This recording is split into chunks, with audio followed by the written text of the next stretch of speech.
દરેક કલાકાર સાથેનું એક નવું લર્નિંગ હશે આઈ એમ શ્યોર. તો થોડી કાશ વિશેની વાત કરો.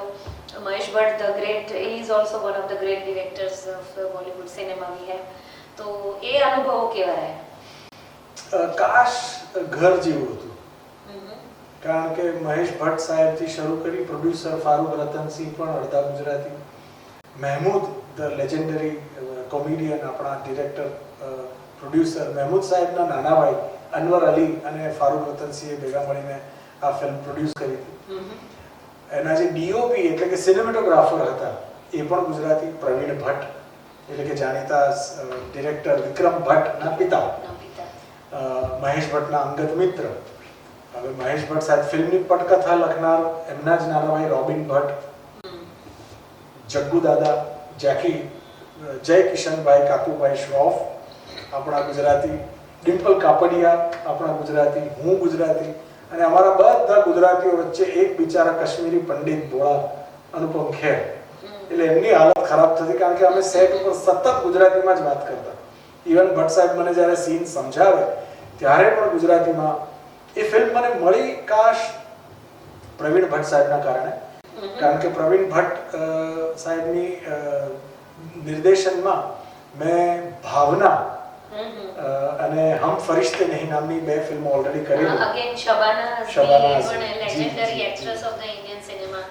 અને ભટ્ટ સાહેબે બહુ જ બધા, આઈ થિંક 300-400 બાળકોના ઓડિશન, એ ઓડિશન નહોતા કરતા, એ લોકો એ ઇન્ટરવ્યુ કરતા બાળકો સાથે એમની કેમિસ્ટ્રી સમજવા માટે. પણ એવા ઘણા બાળકોની સાથે એમણે ઇન્ટરેક્શન કરેલા, પણ he was not somehow satisfied. બહુ પાછળથી મને ખબર પડી કે ભટ્ટ સાહેબે મારા વિશે શબાનાજી પાસેથી પણ ઓપિનિયન લીધેલો, પ્રવીણ ભટ્ટ સાહેબ પાસેથી પણ ઓપિનિયન લીધેલો, કે જેમણે માસૂમ જે 4-5 વર્ષ પહેલા આવેલી એક બીજી કલ્ટ, એક બાળ કલાકાર કેન્દ્રિત ફિલ્મ માં સિનેમેટોગ્રાફર હતા, એમને લઈને એમને પૂછેલું.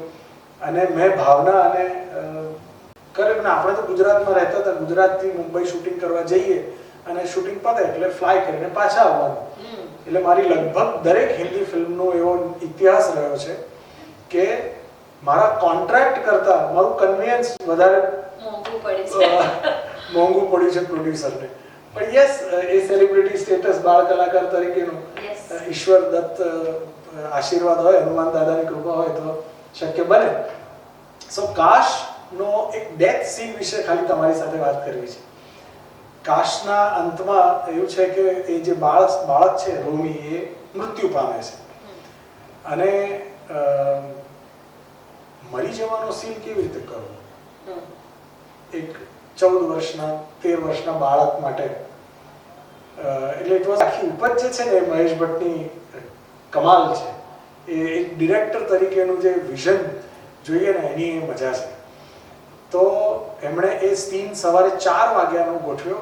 એમણે મારા મામા, મારા મેનેજર કમ સેક્રેટરી કે જે ગણો તે મારા ગાર્ડિયન તરીકે મારી સાથે આવતા, એમને કહ્યું, એ પણ બહુ જાણીતા ફેશન ફોટોગ્રાફર અશોક જાની, તો એમને કહ્યું કે અશોક મકરંદ કો સોને મત દેના.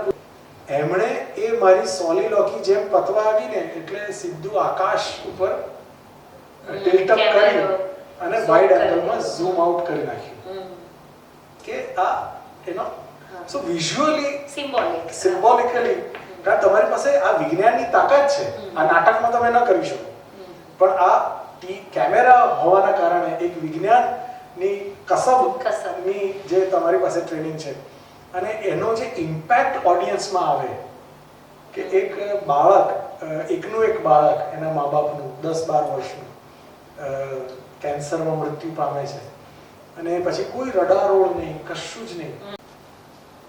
તો ફેન્સ એન્ડ ફ્રેન્ડ્સ ઓફ મકરંદ, સરસ મજાની કાશની મેમરીઝ સોનેરી સંભારણા સિને સરિતાના માધ્યમથી આપણે સૌ માણી રહ્યા છે. ત્યારે વાતોનો દોર જારી રહેશે. અમારી સાથે જોડાયેલા રહો. સબસ્ક્રાઇબ કરો, લાઈક કરો, કમેન્ટ કરો અને શ્યોર શેર કરો આ વિડીયોને. તમને કેવું લાગ્યું એ કમેન્ટ બોક્સમાં અમને જરૂર જણાવશો. અને હવે પછીનો પડાવ માણીશું બોલિવૂડ ડ્રીમ ગર્લની પહેલી ફિલ્મ સાથે માસ્ટર મકરંદનું એન્કાઉન્ટર કેવું રહ્યું. જાણતા રહીશું, માણતા રહીશું, ઓનલી ઓન સિને સિનેમા.